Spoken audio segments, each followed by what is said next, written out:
Hi, volleyball fans, and welcome back to Volley Talk, the podcast created for volleyball lovers who want to dig deep into what is going on in NCAA and international volleyball. I'm your host, Sarah Pavin. I'm an Olympian, beach volleyball world champion, former Nebraska Cornhusker, and longtime pro, both indoor and on the beach. And I'm Adam Schultz, former indoor player, international volleyball coach, and the show's resident stat guy. Before we get started, we just wanted to thank everybody for the well wishes and the congratulations and welcoming our new baby. It really means a lot. So thank you to everybody who took time to write us and share their support for what we're doing.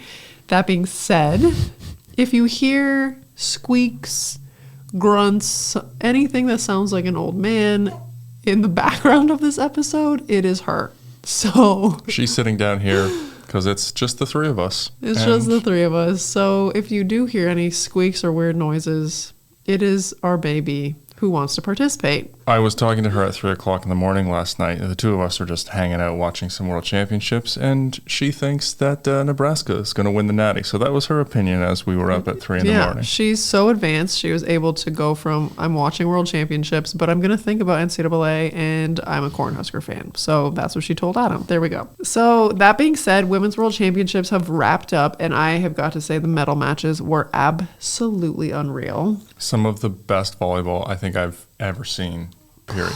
Wow. Outstanding stuff. So today our focus is going to be predominantly on that competition, but of course there are a few things we need to touch on the NCAA side of things, including a shocking update about one of our favorite players. Ooh. I'm sure you know exactly what I'm talking about. We do have a lot to cover today, so let's get started.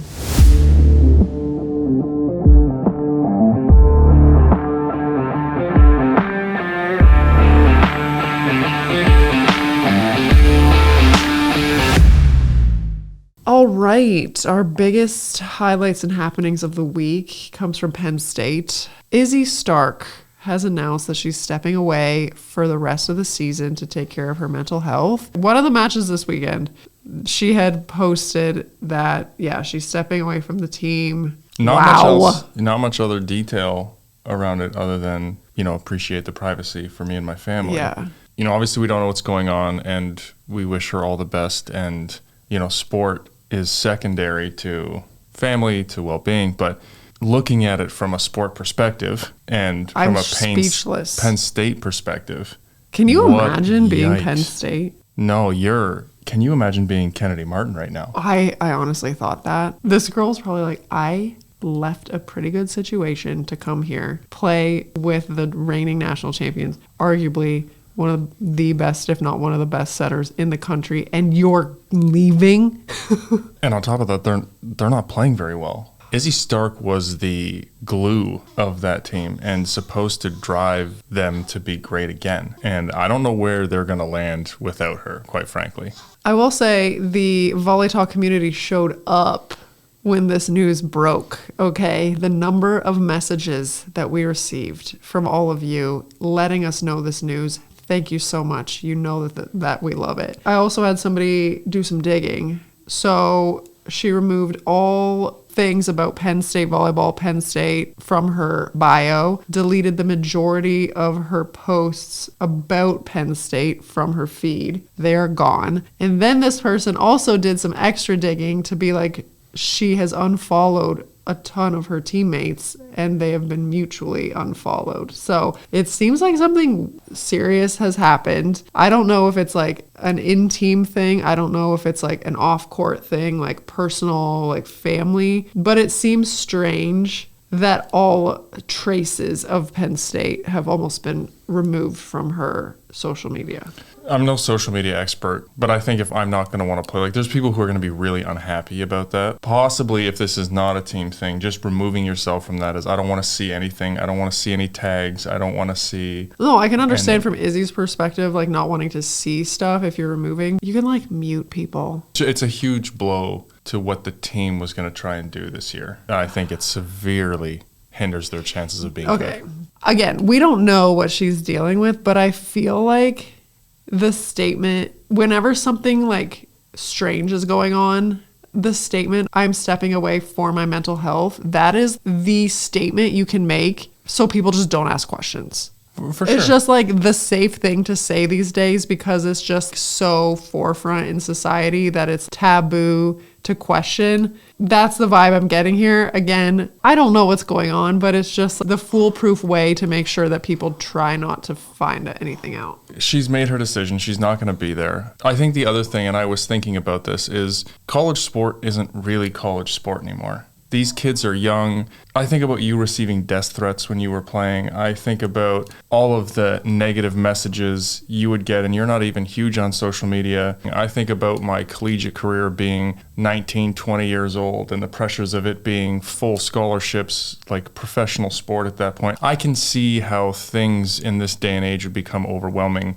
It's not just going to college to play sport anymore. Again, hope she's okay. Yeah, I hope she's okay. I hope she sorts through what she's going through and that everything is fine. But that was the biggest shock. No, at left field. If anybody has news, let us know because Penn State needs her. Potentially USA Volleyball needs her too. She's very good. That is the big news of the week. We had some big ranking changes this week. Obviously, by the time this episode's released, the changes will have happened again. The new rankings will have come out. But the biggest movers from this past week, Texas moved up to number 2 from number 5.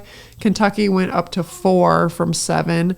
And Arizona State went up to 7 from 13. And all earned. I agree. I agree with all of those things. We also saw Penn State drop from 2 to 5 and Pitt drop from 3 to 9, which also deserved. 100%. I will also say that I got a few messages about us hating on Texas, which I didn't think was the case last episode. I don't think we did. I like that people just like make stuff up though. A lot of people just like decide what we've said and then I think about it. I'm like, no, we didn't say that. But like people have decided we did. Texas is going to be good, but the statement stands. If they're going to be very good, Stafford also needs to be very good. And just an FYI, nobody cares if Stafford scores 25 points against Rice. True.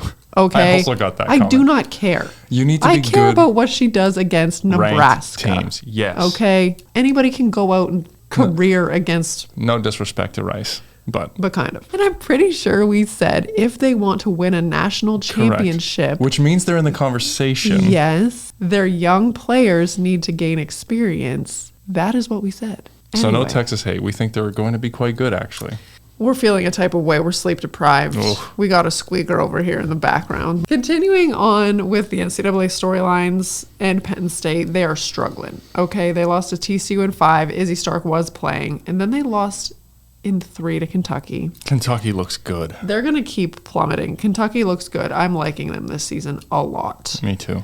UCLA is looking quite bad. Okay, they came into preseason Big Ten ranked number 4. Whoever did the preseason rankings were, I don't know what they were doing. I don't know what they were on, but it's not even close. UCLA they're awful. will be lucky if they're like top half of the Big Ten. They're not going to be ranked with soon. the way that they're playing because they squeaked by Long Beach State in 5. I'm sorry. No, you should not have the ranking you have and like squeak by Long Beach State. Then you lose to Pepperdine, and then you lose to TCU twice. They don't look. And we watch them. Yeah, they don't look good. No. There doesn't seem to be any purpose to what they're doing. You can't see them working on things and trying to find a team identity. It's just blah. PK wasn't playing either. PK wasn't playing. She would make a difference, I think, but you can't tell what kind of offense they're trying to run. They're disorganized. I wasn't loving the setting. I didn't love the setting. She didn't get square. She was facing the side of the court. You can watch Texas and go, man, those players are going to be good. This is what they need to improve on. Here we go. You watch UCLA, and it's just disjointed. We also saw Texas beat Stanford in 5, and USC took down Creighton in straight sets. I'm looking forward to watching that Texas-Stanford match at some point at 3 a.m. This week, because that was one on my list, but we didn't get around to watching it because of World Champs. So those are the big storylines that I pulled this week from the NCAA. Kentucky's looking really good. Nebraska is finding ways to win even when the games are tight. We've got some solid play here, but those were the pieces that kind of stood out this week. All right, let's move on to the meat of the episode here in World Championships. We got to spend some time here because it was just so good. I'm telling you, if you didn't watch the semis and the finals and the bronze medal games and the gold. Just everything. It's the volleyball in the last 4 matches was unparalleled. You want to see what the best volleyball in the world looks like and where you need to be. Watch those matches. It was unbelievable. This was some of the best volleyball I've seen. Period. In recent memory. Yeah. So we're going to break down the semis, bronze and gold. Wow. Okay. Semifinal 1, we had Turkey versus Japan. What were your big takeaways from that match? I was honestly a little disappointed in Japan. I didn't think that they applied the service pressure they needed to. I didn't think they were aggressive enough. And I thought that Kara Kurt showed up. She definitely started the game trying to bang angle, like sharp angle consistently, and Japan dialed it in. You could tell that Santarelli told her to stop hitting angle, because then from that point forward, it was like, okay, I'm only going to hit line and like throw in some tips. It was very clear that she was told what to do, but she was playing well, so her attitude was very good. I will say that the semifinals forward was the best I had seen Turkey play all summer. They also played well against the U.S. I thought their quarters, semis, and finals were good.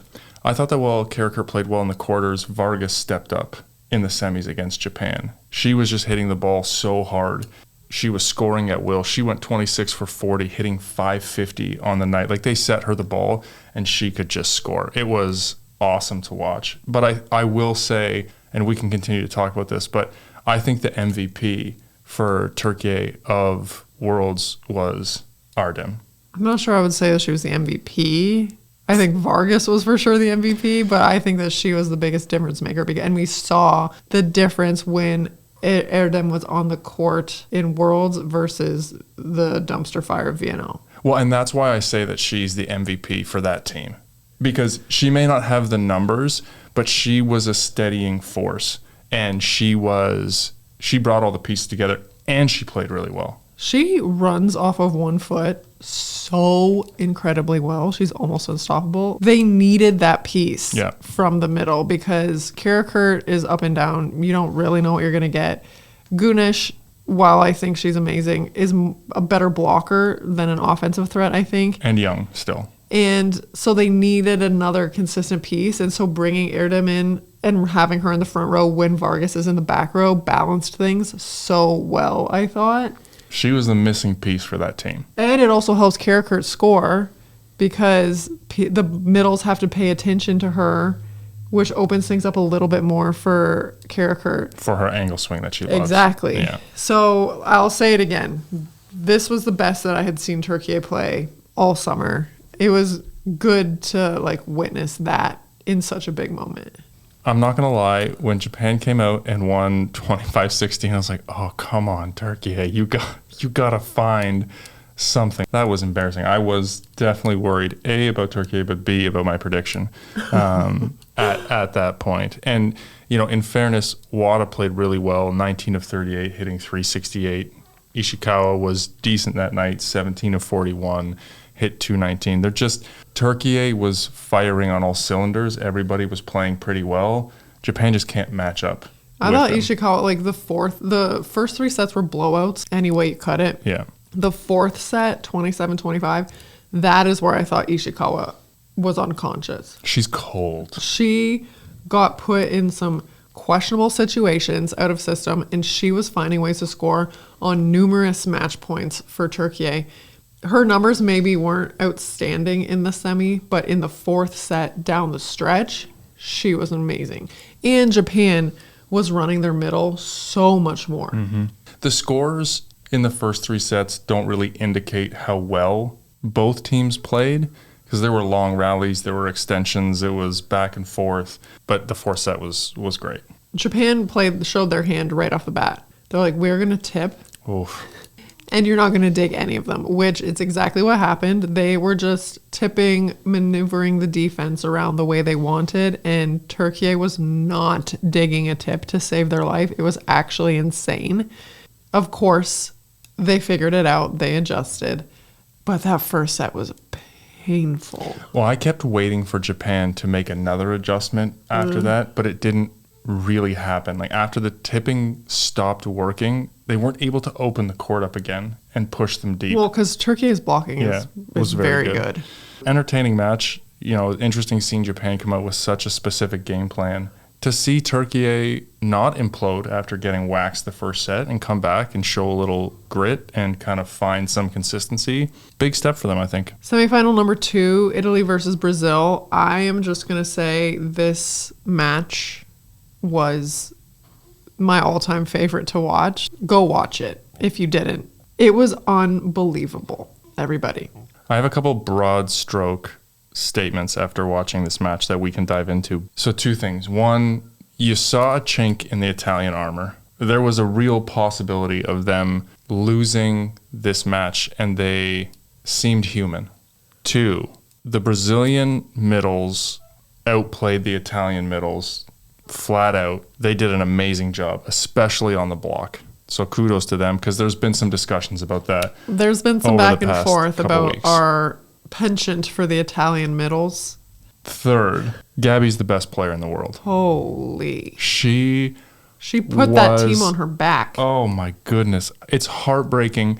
She was unbelievable in all facets of the game. She played amazing. The Brazilian middles played really well, and they just didn't have enough pieces to kind of step up around her, and they made some bad errors at bad times. I fell for her because she left it all out there. She, skill for skill, you will not find another player who is as well-rounded and as good at every skill as Gabi. I think the thing for me that really stood out is that normally when we watch Gabi play, we're seeing a lot of power tips, finesse moves, sets over, some different manipulation tools to move the ball around, but she was like sheer aggression in this match. She was just going for it, and it's almost like she had the mindset, if I'm going down and if this team is going down, I'm going down swinging. No regrets. I'm just going for it. And she was taking rips at the ball. You didn't really see her tipping much. No like finesse fancy moves. Like I was really impressed to see her just be like, no, I'm going for it. The other thing for Brazil was they chased Aganu from the game early. Like they executed so well. You chased Aganu out of the game. You did what you needed to do. I thought the Italian middles were better at the beginning, and then the Brazilian middles came on and dominated the match. The blocking, the Brazilian blocking was very good. Fantastic. But again, and we've talked about this, but it speaks to the experience and the depth that Italy has. Aganu gets chased from the game. Antropova comes in. Oro sprains her ankle. Their other setter comes in and does a good job. They have their left sides rotating Nervini in and out. Was in, like, nobody... Alice Di Gradi got injured in the final of VNL. Little Nervini came in. Giovannini also played a role. Like... Well, and I didn't think even before Oro got hurt, like she wasn't setting well for me. Think so the balls were trailing off the net. The hitters weren't in great positions. Like Brazil was doing everything they could to keep them out of system and gain the advantage. And Italy is just so calm. They don't get rattled when they lose. They stay aggressive. They stick with their systems. Winning is a habit, and Italy has that in their culture. They just know how to handle all of those situations. And even though they haven't played a 5-setter, I don't think all summer. I think against Brazil in VNL early on they did. They have played 5-setters for sure, but like so I was listening to the announcer. They haven't played this bad, I don't think. Maybe they hadn't played a 5-setter in Worlds, but like even they come down to the wire, they don't feel the pressure. They understand the assignment. The moment doesn't get too big for them. I thought that was just incredibly impressive. Just watching them function as a team when moments were tight, like 30-28, 15-13. I think the difference, if you look at it though, was that Brazil made 27 unforced errors and Italy made 19. And a couple of Brazil's unforced errors were at bad times. You're talking about Italy showing their depth. For me, that wasn't the story. It's the second point you brought up of Italy remained calm and the moment didn't become too big for them. They never seemed panicked or worried or out of their depth. You need to learn how to be a winner. Winning is a skill that you need to learn, and Italy has done that. And so they just stayed the course. They trusted the process. They took it 1 point at a time. And honestly, this was the worst that I have seen Italy play all summer. They did not look good. I didn't think Oro was setting as well as we have seen her or come to expect from her. Like you said, the middles weren't firing. Both right sides were not nearly as good as we're used to. Like, that they were able to just like maintain that confidence. Well, if you look at the stats for the match, you would say Brazil won. They outblocked them 22-15. If you look at the top 4 hitters for Italy, Antropova hit 169, Silla hit 224, Eganu hit 114, Nervini hit 040. And then if you look at Brazil, Gabi had 63 swings, swung over 300. Rosa Maria, who's sometimes been a wild card, hit over 300. They set their middle 23 times. Brazil did everything right, and they still couldn't squeak it out at the end. Italy made plays down the stretch when it mattered. Even though none of the Italian players were playing their best, they still have all those options available. Mm-hmm. Brazil was so dependent on Gabi to be their offensive weapon. They just needed one more piece. Down the stretch, they had to keep feeding Gabi every single ball. And it's like, yeah, she is that good. Give her the ball. But if you had, and like Rosa Maria's numbers, as you said, weren't bad. They were actually quite good. She's not that piece that you can depend on.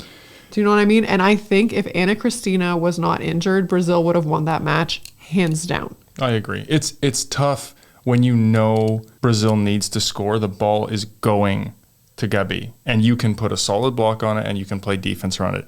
For Italy, it's like, well, they still could run Silla, and they still could go to the right side, and so you can't get set up quite as well. It makes a difference down the stretch when you know what's coming. Well, and the thing is like you saw, Roberta knew that she needed to get Gabi the ball, but we haven't seen a situation where Gabi has been relied upon so heavily all summer. So there were a couple transition plays where Roberta tried to find Gabi like in the back row on the pipe. And it wasn't the right set. Well, no, Gabi just wasn't ready for it because she hasn't had to be used on repeat so much.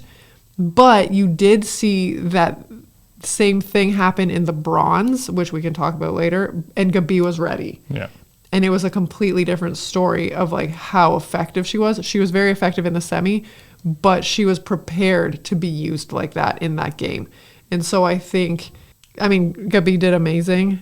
I think in a couple instances, had she been prepared to get like the weird transition pipe set, would it have been a different story? I don't know. They lost by 2 points. Yeah, we're talking about so, yeah. Yeah, and you just see at 13-13 Bergman does an overpass. Those things just and Roberta missed a serve. Missed a serve at 11-11. Yeah. So it's like those little execution pieces down the stretch is the difference between winning and losing, and Italy doesn't make those mistakes.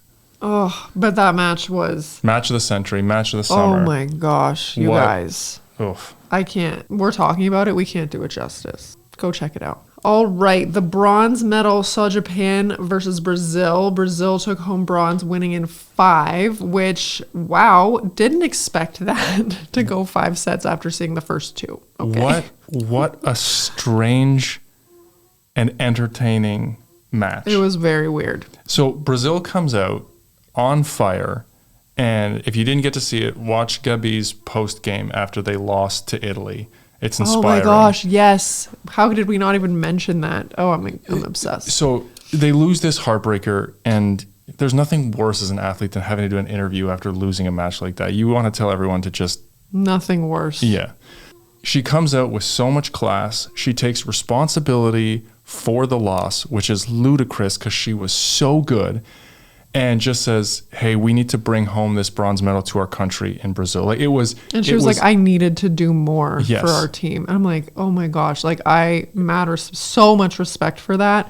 But as a viewer, it was like, no, you literally put the team on your back. You did everything you possibly could have. But like the fact that she said I needed to do more, I was like almost crying because that just speaks volumes as to the type of leader and teammate she is, and just no responsibility or shade thrown on anybody. She's like, my team played so well, I needed to be better. So she does that after a heartbreaking loss, and then she comes out and she is the same player in the bronze medal match. And I can't tell you how hard it is to do that. Yeah. To show up in that match with the same level of intensity and execution after going 5 sets and losing a heartbreaker, because whoever won that match was probably going to win Worlds, and they both knew it. That was the final. Gold medal match. Yeah. And Brazil comes out and rolls Japan. Like, it's not even fun to watch. 25-12, 25-17. You're like, man, like, Japan's just outclassed at this point. Yeah. Surprise. To Japan's credit, and we shouldn't have been surprised because this is their MO. They do not give up, and they do not let you off the hook. And they fight back, and they win the next 2 sets, 25-19, 29-27, and then lose in the 5th set, 18-16. And the crazy thing for me is that Wada and Ishikawa didn't even play very well. It was Yoshino, baby. Yoshino This girl went 29 for 56 and hit 350.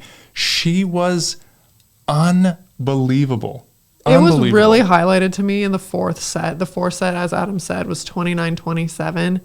It literally was just like a slugfest between Gabi and Yoshino. Those 2 players were the only ones being set, and they were just like, kill right back, kill right back. And it was just it's so interesting because you usually see that between like right sides. Mm-hmm. To see it between 2, smaller statured left sides, I loved it. Okay, these girls were skying and just unloading on balls like ice in their veins. It was outstanding. Yeah, it was really fun to watch. So it was cool to see. She doesn't get enough credit, I don't think, in general, and she pushed really well. Again, Gabi was unbelievable. 33 of 63, hitting 460. Bergman actually played really well, hit 345. The middles were engaged, 17 sets, 10 kills. They blocked well. They blocked so well. Japan actually made a ton of team errors, which is a little uncharacteristic for them, which, again, mostly in the first 2 sets, it kind of skewed the stats. But it turned out to be a really close game after the first 2 sets. And it was heartbreaking that there had to be a loser. Because that's true. It was just so hard fought, and you could just see how much each side wanted that win. And yeah, it was a good match. The end of the 5th set though, too. Yeah. Like, you just are watching and it's like, who's gonna crack? You know what I mean? When the teams are playing at a high level and it's just the side out game, this is going to end at some point and somebody is going to crack, and you're just heartbroken when it happens. Now, the last thing I wanted to say about this game, which I thought was interesting, was Brazil did to Japan at the end in terms of executing in those big moments that Italy did to them in the semis. And so it's always interesting to see, how do you learn from your experiences? How do you learn from your heartbreak as a team, as an individual player, and to see them execute and to stay aggressive and to make the plays that they didn't necessarily make in the semis. And again, we're talking about 2 or 3 plays down the stretch. It was cool to see them respond in a positive way in that regard. I need to say it again. I need to give the Brazilian blocking credit. Wow. Gianna, Julia, Gabi blocked really well. It was outstanding. And Japan kept running the middle again.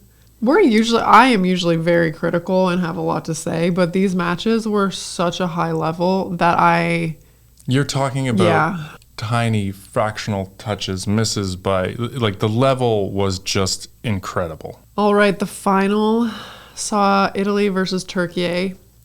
Shocker, another 5-setter. Closer than I thought it was going to be honest. Agreed.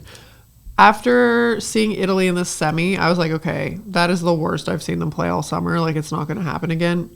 I think it happened again. Yeah. I don't think Italy played well in the semis or the final. Agreed. Turkey continued where they left off, I thought, in the semi. They were very good. Vargas in particular, outstanding. outstanding. This girl could not be stopped. Okay. And Erdem again. Erdem she went 15 for 21 and hit 619. That's insane. And she blocked well. And their middles had 36 sets and got 20 kills. Again, you look at the numbers and you think Turkey should have won. Vargas was better than Ngannou. Oh, yeah. Yeah. I thought their middles, again, were better than Italy's middles. Sarah Farr offensively in these matches was not good. I think Danese did better offensively than Farr did, but... Well, in this match, the middles combined for Italy got 23 sets and only had 6 kills between the two of them. Like, it wasn't great. I didn't think Oro was great either. No. The thing that sets Italy apart, and we talked about them not playing well in either match, is their individual defensive IQ, I think. Oh. And the way that they are able to move around the court as a unit based on what each individual team member is reading and reacting to, the way that they are able to see that and fill in the gaps around world class. Do you know what they remind me of? Do you know those flocks of birds that are just always the starlings? In sync? The starlings, where they, one goes and a murmuration of starlings if you're into birds. It's poetry on the court. The situation changes, and yes, there's a game plan, and yes, they're prepared, but they understand how to make adjustments when things break down. It's not just I'm following the rules. It's we're playing within a system, and then my experience allows me to make decisions on my own. It's really impressive to watch. Case in point, Oro defending down the line in the back row. She's down the line, but the way that she's able to read down the line, see, if a ball's getting tight, a player's tip, how they want to use the block and then slide under like that. But then having 6 back, identify her movement and kind of shade over in case the ball is stroked down the line is incredible. Scylla playing in 6. She's playing deep. They're reading. As a 6-back defender, you typically do shift into the seam. But the way that she was able to shift and pick up balls down the line that were completely read by her. One, she could be because she's reading, right? Block is closed, block is not closed, set is here, hitter's doing this, I'm going to shift a little more, my priorities shift in play. The amount of processing that happens for them as the rally's going on, again, like you said, the impressive thing, it's at an individual level, and then it's also within the team system. Like they've played together so long that they are able to maneuver around the court as a unit. I would encourage you, if you're a huge volleyball fan or a coach, to not watch the ball. They'll do this view of the back of the court where you can see everybody moving. Don't watch the ball. Watch the players on the court and how they adjust in those situations. It's unbelievable. So I think that is a huge difference. What we spoke before about, winning is a skill. They have that, blah, blah, blah. But I think, their first ball side out wasn't great. Their attackers were having some issues. Oro wasn't at her best from a location perspective, but they keep the ball alive with their block defense and what we just talked about. And secondly, they are always able to get a swing on the ball in transition because every single player on the court, middles, left sides, the libero, obviously, they set so well out of system. So they just keep coming at you. And so I think that while they weren't great, that is kind of what set them apart. You say that, and there was a couple situations late in the matches and sets where Turkey would get a dig and then the set would be tight. Not from a setter, not from a libero. Sets tight, sets off the net. They have to volley the ball over. You watch Danese set, she could be a setter. Her location is on point. Bump set, hand set. And not only that, as a team, they understand who to set in what rallies, in what situations, so you get the best attack. Teams need to mimic that. And the thing is that they were patient. Melissa Vargas was scoring almost at will. If you see the beginning of the match, Italy was leaving a little bit of line because obviously, if you're Italy, you want to funnel the attacks to Monica De Gennaro. The best libero The best libero in the world. Okay. De Gennaro was not having success digging down the line against Vargas. She was just scoring at will down the line. She hits a heavy ball. They stuck with it. A lot of coaches, and even I was thinking at one point, like, okay, let's shut down the line. Like, they should just make her go somewhere else. But they stuck with it. They stayed patient. And when it mattered, she got those digs, which I think is also a skill, is being able to be okay giving up points to a certain extent and trusting that you will get there when it matters. I just want to say Vargas had 2 of the most dirty serves I've ever seen in this match. She was lined up in one, and it looked like she was going to rip the ball back across the 6-1 seam, and she just dropped her thumb and hit the 5 sideline. It was nasty. She was so good. There were many things I loved about her. She, as a right-handed right side, some of those out-of-system sets that she has to hit are very difficult. Not the best. Okay, the ball's crossing your body, you're losing sight of the court, you're losing sight of the defensive system, whatever. She was getting set balls to the ceiling, all over the place, but her feet to ball and the way that she was able to still be aggressive and make great swings, even if they missed by a little bit, great swings. I was like, this is what I mean when I say a right side needs to be able to hit out of system. Go watch this final and watch Melissa Vargas hit these out of system balls. That is what a right side needs to be able to do. Outstanding. Well, I watched Gabi play in the semi against Italy, and I thought Gabi is the best player in the world. And then I watched Vargas play Italy in the final, and I was like, man, if Vargas could pass, she'd be the best player in the world. Like if she was doing all of the other skills, because of the way she attacked the ball was just incredible. Italy fended off 2 of the best individual performances I think I've seen in a long time. It was wild. And then the thing I was so impressed with Italy, so Italy ended up outblocking Turkey 14-10. But to end the 5th set, I believe that Italy got 4 or 5 blocks in a row. And this is game planning. They knew exactly where the ball was going to go. They read the flow of the game. Ball goes here, 2 blockers, solid. Oh, they're going to run the middle.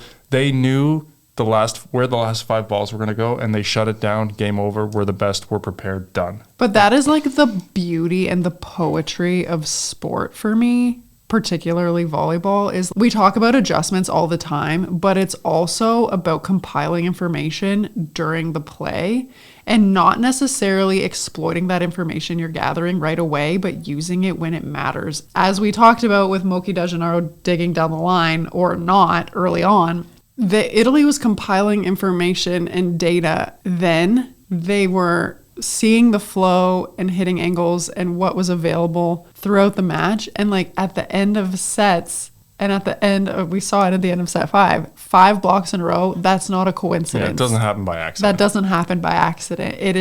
This is what is happening. And I understand Turkey was setting Vargas a lot. But they blocked the left side, they blocked the middle, you could just see they knew exactly what was going to happen in the last 5 plays of the match, and they were ready for it. What a weekend of volleyball. So huge congrats to Italy, world champions. They have completed the trifecta. VNL champs, Olympic champs, world champs. They have now won 36 matches in a row, and they're the first women's team to simultaneously hold Olympic and world championship titles since Cuba did it in 2002. They're good. Dynasty, baby. Okay, I love it. I think it's incredible. That is so hard to do. They have all 3 titles to their name at the same time.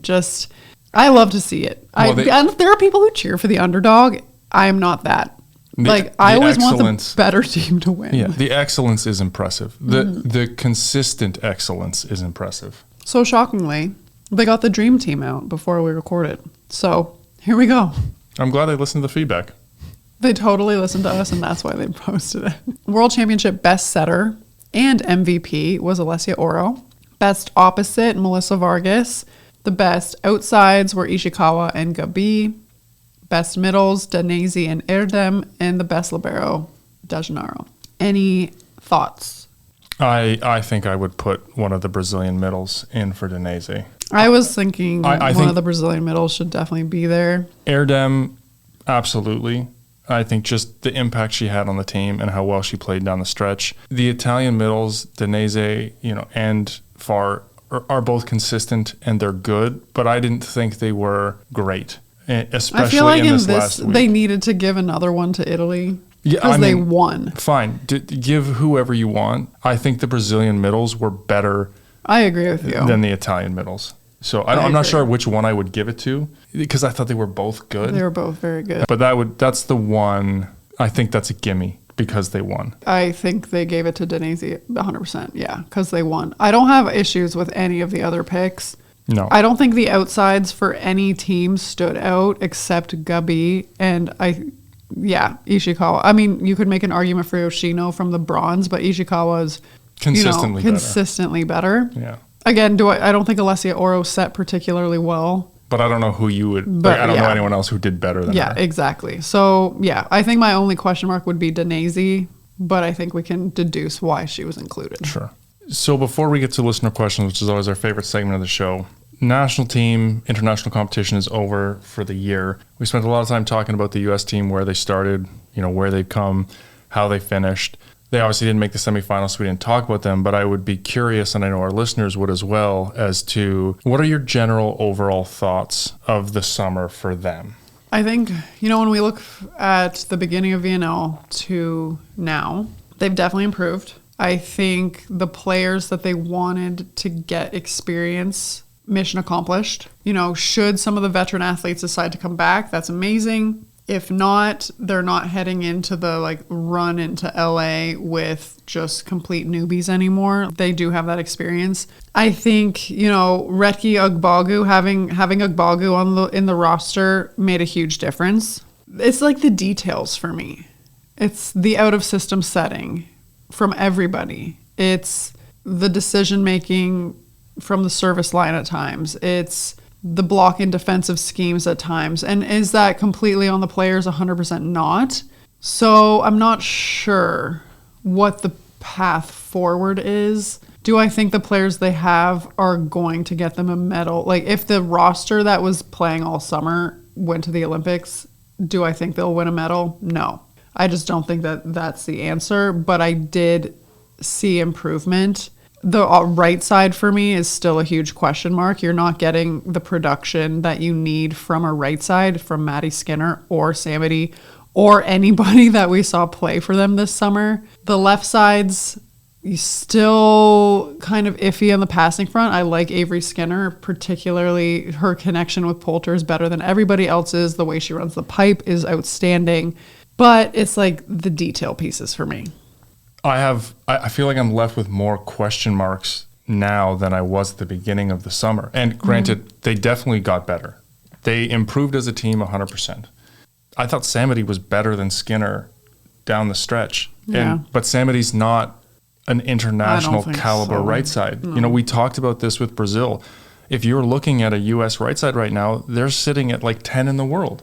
You can rattle off a whole list of countries, including some backups who are better than they have right now. The Czech right side is better. She's you know what I mean? Teams that aren't even in the conversation, their right sides are better. I don't think that went the way they expected. I think they wanted Maddie Skinner to come in and get some experience and do really well, and that didn't happen. You saw Poulter get pulled in that match. While she is connecting well with Skinner, she's not connecting well with her other hitters. And so is she the answer at setting? Do they have to work that out as a team? You would think that piece would have gotten better over the course of the summer. Well, we were she is the piece that needs to be there because she is So I think that was a little, not frustrating, it was a little surprising because I thought they would gel better that way. And then I thought Reki and Obagu did a better job than I thought they would this summer. I thought the middle was a strength for them. I thought Retki was consistently probably their best player. She's a very good blocker. I liked what she did. Agbagu blocked really well. I think there's still room for improvement for Reki to attack better. They need to work on that. I thought Franklin did better than I expected her to do. She wasn't as much of a passing liability, so I think that was a positive for them. I have two other questions. One is, who's going to be your star? Who's going to be your go-to player when you need points? We talk about Avery Vargas. Skinner right now. Yeah, but she's not that player. Yeah. When you look at the other teams who you're competing with, I don't see that on their roster right now. Fair. And they're going to need to find that piece if they want to compete. And then the other one is, what are you doing at the libero position? Hence played better than Rodriguez. If Wong-Orantes comes back and she's in good form, the job is hers, in my opinion. I think Hentz did fine, but again, I don't think long-term she's stacking up with the other good liberos. Like, you, at some point, you need to find a position where you're better than most other teams if you want to medal. And I'm just not sure where that's going to come from. I think that's a fair way to put it. You're not better than anybody in any position. And probably not top three. While they did get better and they made steps forward, which is all you can ask for in a season, I think there are still a lot of question marks if your goal is a medal in LA. All right. World Championships, very fun to watch. Lots and lots of matches. I know they started slow. The first little while starts slow, but man, did it really make up for those slow matches in the last weekend. So good. Dang. Go watch them. I know we said that like double-digit times, but I'll say it once more. Go back and watch them if you didn't watch them. And again, congrats to Italy on completing the Trifecta, world champions for 2025. It is time for listener questions. Question 1, what do you think of Brazil's libero Marcelli? Yeah, I think she was fine. You know, I didn't necessarily notice her in a bad way, which is always good for the libero position. She made some digs. I like her attitude on the court. I like her fire. I think that she can do a better job taking more court. This was her first summer on the national team. Yeah, and so, again, I thought she was fine. I wasn't watching going, that's a play you should have made. You know, oh, you missed that one. I think as she settles in, I'd like to see her and Gabi pass a little more court and maybe push Bergman or the other left side out a little bit more. But again, first time there and doing it, you're not doing that. So I think there's room for improvement there. A little bit better control on some of her digs, but overall, I thought she wasn't a liability. Let's put it that way. Yeah, I thought she was pretty good. I think that, and I say this in the best way possible, she was a little thug on the court. Okay, and I love that attitude from a libero. I love her attitude. She's got that fire and that sass that you need from a libero. I think she did make some really good plays. And especially considering that this was her first summer with the national team, I think her future is bright. And like, she played in huge moments and did a good job, I thought. I wouldn't have been able to tell it was her first summer with the national team. And that's probably the biggest compliment you can give somebody. Question 2, why does the women's game utilize the slide while the men don't? Is it the angles a hitter can make from the back row versus from a slide? Is it the physicality of male hitters or blockers? This person said, I think a well-run slide is one of the most beautiful plays in volleyball, and I enjoy seeing it run. Do you think the women are going to move away from it and begin to look more like the men's game in the future, or is it a true marker of the women's game? Originally, women didn't run as dynamic a back row ball as the men did. So if you were watching the right sides for the men hit, they're landing in the front row. So it became difficult to run a slide and have that right side come in and hit at the pin. The reason you're running the slide is to try and open up and make the blockers make a decision when you have a front row setter. On the men's side, you generally have a pipe and a right side option, so the blockers have to stay. You're not getting in the way. Plus, if you run in front of the setter and run the back row ball over top, that's a very attractive play, especially in the men's game. So there's not really a strategic advantage to running a slide in terms of opening up the court on the men's side because you have those other options around the court. Yeah, I think that's part of it. And now we're seeing women run back row more. So you are seeing, and case in point, Italy doesn't really run slides at all because they've got Egonu or Antropova hitting back row on that side. Same with Turkey. You don't see Erdem running the slide to the pin. You see her running it pretty close behind the setter because Vargas is there. So as the women are hitting back row more, you are seeing a bit of that evolution in using the slide. The other thing for me is that the slide is usually a very low to the net, fast set. And I think because of the physicality of the male block, historically, and I mean, women are obviously much more physical now, but I think the men would just clamp it if it's like so low and fast. You know what I mean? I just think that it just plays into the block and what they want to do. And I think you still see some women who jump better off 1 foot than 2 feet. Mm-hmm. And so you see some middles who don't hit, some female middles who don't hit very well in front of the setter because they just don't get off the ground as well. And when you have that momentum and you're jumping off one foot and drifting, it allows them to be a little more offensive. So I think there's a couple reasons there. But like you said, when you have the physical back row pieces and you're not using it to manipulate the block, you don't need it as much. Great question. Question 3, how did Italy manage to do what they've done? Is it because of Velasco, their coach, or a player that made a difference? Or are there any other things that should be credited for their domination right now? I honestly think this group of athletes went through it together for a very long time. They stuck it out. Some of these players have been playing on the national team together since 2015. And they were not successful, but they kept coming back. They kept building that trust, that team dynamic.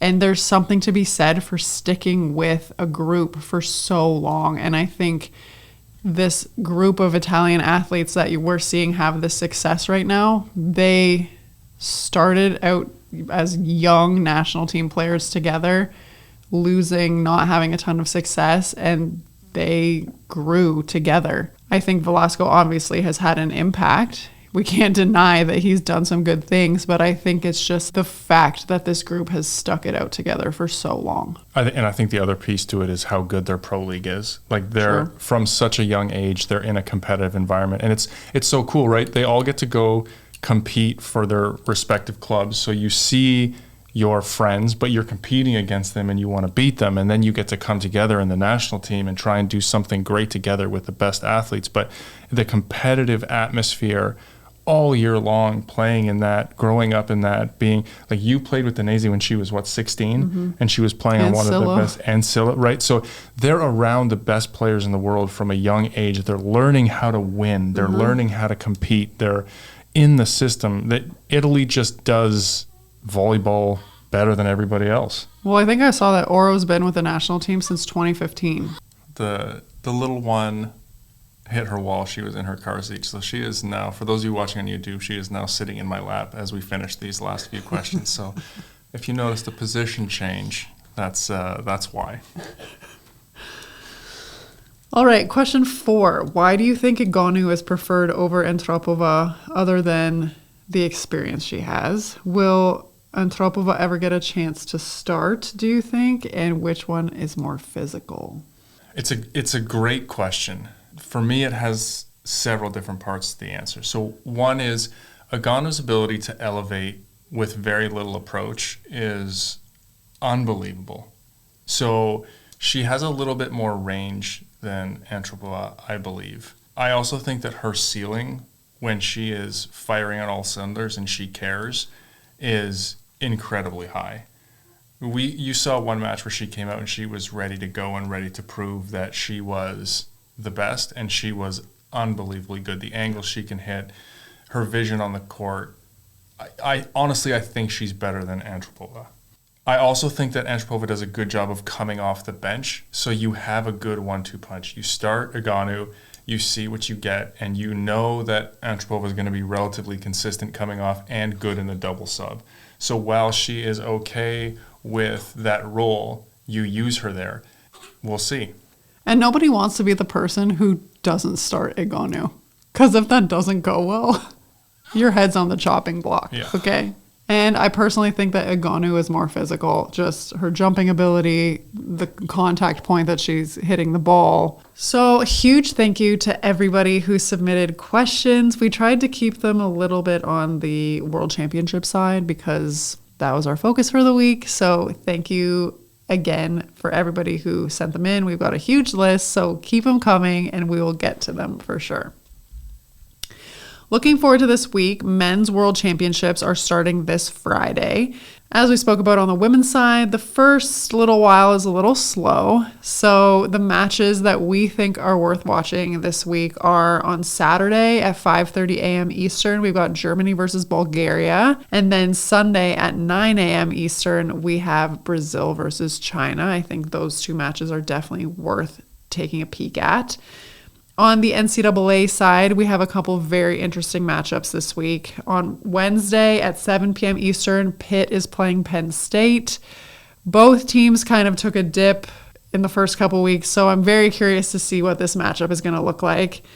On Thursday at 6 p.m. Eastern, Kentucky's playing Louisville.